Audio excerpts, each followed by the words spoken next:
O Enem 2017 trouxe uma proposta de redação que pegou muita gente de surpresa. Os desafios na formação educacional dos surdos no Brasil. É por isso que no Faça Parte de hoje, eu trouxe uns amigos surdos universitários para bater um papo com uma turma do ensino médio e saber como essa galera encarou o tema.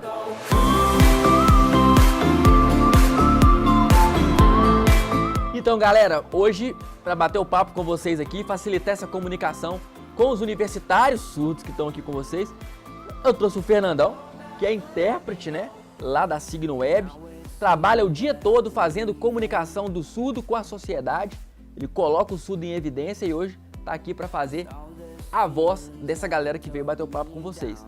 E também o Leandro, que é nosso produtor lá do Faça Parte, mentor aí, né, de várias matérias, é meu braço direito, muitas das vezes, né, meu braço, minhas pernas também, aonde eu não posso chegar, o Leandro vai lá e chega, e hoje ele vai dar uma moral aqui pro repórter tetraplégico que não tem como ficar com o microfone passando pra lá e pra cá, né, Leandro? Vai quebrar o galho pra gente aí hoje. Para essa experiência, eu contei com a presença de amigos surdos de diferentes áreas de formação superior, ou seja, gente que há anos está encarando diversas barreiras de educação, como o Ademar, que é arquiteto. Como é que foi na escola, desde o ensino básico? Quais os desafios reais que você enfrentou e que essa galera tinha que ter colocado na redação? Não. Eu era o único surdo na cidade. E a escola era inclusiva, mas todo mundo lá era ouvinte.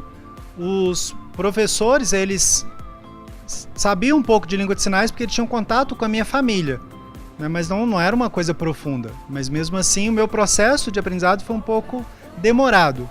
E daí, em família, minha família, né, decidiu mudar. Eu tinha 9 anos e daí eu vim morar aqui com uma tia, onde aqui eu tive a oportunidade de ter um contato com outros surdos e ali fazer a minha escolarização. Por quê? Porque ali eu tinha uma oportunidade de ter língua de sinais e me desenvolver. Como o tema gerou repercussão nacional, eu quis entender quais foram as maiores dificuldades dos estudantes na hora de desenvolver a redação. Quem passou um perrengue, bateu o olho no tema da redação, falou, nu, e agora? O que eu escrevo? Todo mundo? Eu acho mais fácil perguntar quem não passou aí.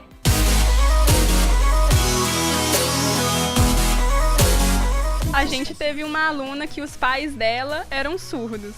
Só que, além disso, alguns professores falavam sobre alguns relacionamentos que eles tiveram com outros alunos. Só que, além disso, a gente não teve contato nenhum direto, assim, e nem informação. Então, na hora do Enem mesmo, realmente era apelar para Deus, porque não tinha informação nenhuma.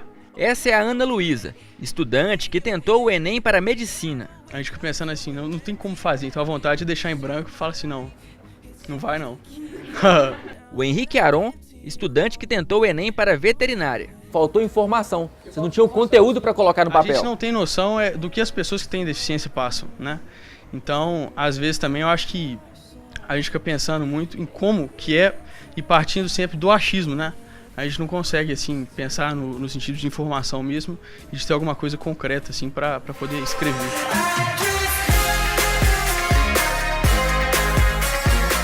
Vocês têm ideia do que um surdo passa de desafio? Alguém tem? Alguém pode colocar assim, Thiago, eu sei um desafio que eu coloquei na minha redação.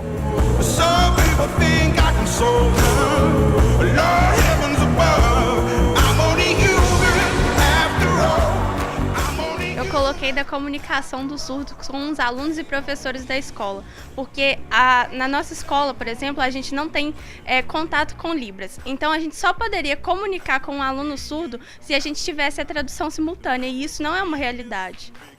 Essa é a Isabela Cerqueira, estudante que identificou alguns desafios da pessoa surda. Criança, principalmente, que muitas vezes no maternal ou na educação infantil, na primeira fase, assim, a criança está aprendendo a escrever, aprendendo a ler, a dialogar, e às vezes não tem espaço para ela aprender a Libra. E eu acho que a inclusão teria que ser desde cedo para um surdo ou para qualquer outro deficiente. É o que a lei manda. Segundo dados do IBGE, no Brasil, existem cerca de 9,7 milhões de pessoas com alguma deficiência auditiva. Não é à toa que a legislação de defesa da pessoa com deficiência determina uma série de medidas para a inclusão da pessoa surda. Mas muita coisa ainda não saiu do papel. tanto por falta de fiscalização, quanto pela falta de políticas públicas de educação que funcionem de verdade. Então, na faculdade, principalmente no início, eu sou formado pela PUC, tinha ali vários colegas ouvintes. E a principal dificuldade era a falta de conhecimento dos professores relacionado à minha escrita da língua portuguesa, que é diferente de uma pessoa ouvinte. Então eu tinha que ter o auxílio do intérprete para ele poder auxiliar ali a minha escrita e ter que orientar o professor. Porque eu fazia, por exemplo, uma redação, uma prova, e eu passava para o professor, mas na hora que ele corrigia, era muito complicado. Então daí eu tive a oportunidade de sentar com o professor particularmente e explicar oralmente, ou seja, em língua de sinais, aquilo que eu estava querendo dizer na minha escrita. E essa foi a principal dificuldade, foi o professor entender aquilo que eu estava escrevendo. Normalmente ele, se não tivesse essa abertura, ele simplesmente ia me dar 0, porque o meu português é diferente daquilo que é padrão. E temos que lembrar que o português para o surdo ele é uma segunda língua. Na faculdade isso tem que ser expresso para os professores também. Eu já sofri muito. Minha sala de aula era só com alunos ouvintes. Sempre descriminalizada, vamos dizer assim. E lá dentro da minha sala de aula, o professor ele tinha uma metodologia para me ensinar? Não. Às vezes tinha intérprete, às vezes não, mas ele não necessariamente se preocupava comigo. Essa é a Raquel Lana, estudante de odontologia. Tudo bem, eu sou oralizado, eu sei fazer leitura labial, eu tinha que ficar ali o tempo todo olhando para a cara do professor. O tempo todo. E na hora de escrever, tinha alguém para poder traduzir essa prova para mim? Não. E o professor, ele sabia que eu era surdo, mas ele sabia como me ensinar? Não.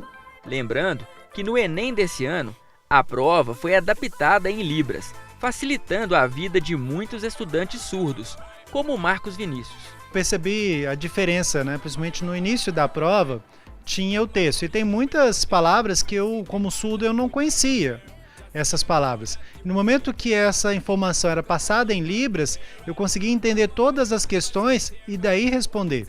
O Marcos Vinícius é formado em Letras e Libras e prestou o Enem desse ano. Mas na hora de escrever a redação, mesmo falando de um tema próximo, a coisa fica difícil para os surdos, porque Libras é a segunda língua oficial do Brasil e não se confunde com a língua portuguesa escrita, como muita gente pensa. O senso comum, a galera toda acha que a Libras é um português em sinais, e não é uma língua diferente. Nem todos os surdos dominam o português escrito, e eles enfrentam essa barreira já na prova. E pior ainda, há uma dificuldade depois de formado é no trabalho. É a comunicação dentro das empresas, nesse local, que é mais difícil ainda. Esse é o Henrique Chettini, estudante de Sistemas de Informação. De um lado, existem professores que entendem que o INEP pegou um pouco pesado na abordagem, por ser um tema muito específico no campo da educação. A questão direcionada para o processo de educação não é papel de um aluno concluinte do ensino médio. O papel do aluno de ensino médio é de ser cidadão, se posicionar na sociedade, saber respeitar, saber valorizar, saber preservar. Isso é papel do aluno de ensino médio. Mas falar sobre o desafio de propor esta ou aquela medida para este ou aquele problema dentro da educação especificamente, eu não acredito que seja papel do aluno. Essa é a Cíntia Combá, professora de língua portuguesa e redação. Mas imagina nós, que fazemos a redação sobre temas ouvintes. Eu tenho que conhecer o que os ouvintes façam? A maioria, tudo bem, não é obrigado a saber sobre a Libras, mas nós também não somos obrigados a saber sobre questões que envolvem apenas o mundo ouvinte que não está dentro da sala de aula. Me parece muito claro que quando esse tema é colocado assim e gera essa discussão, eu acho que o intuito da prova do Enem em si, ele conseguiu chegar no seu objetivo final. Esse é o Márcio Amaral, professor de Sociologia. Particularmente, eu fico satisfeito com a discussão que foi levantada. As barreiras de comunicação estão entre as mais graves em matéria de acessibilidade e já passou da hora de serem derrubadas. Se a cultura familiar, né, for uma coisa de colocar a pessoa para frente, tudo, souber a língua de sinais, aprender, esse surdo vai ter um desenvolvimento melhor. Se aquela família não aprendeu língua de sinais, e com isso o desenvolvimento daquela criança e futuramente do adulto vai ser diferente de uma criança ouvinte. Então o principal é o contexto familiar, realmente a raiz.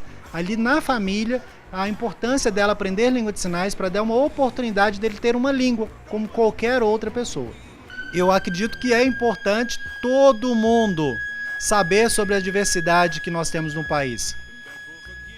No futuro, aqui nós temos várias meninas que tiverem um filho surdo. Como que vai ser?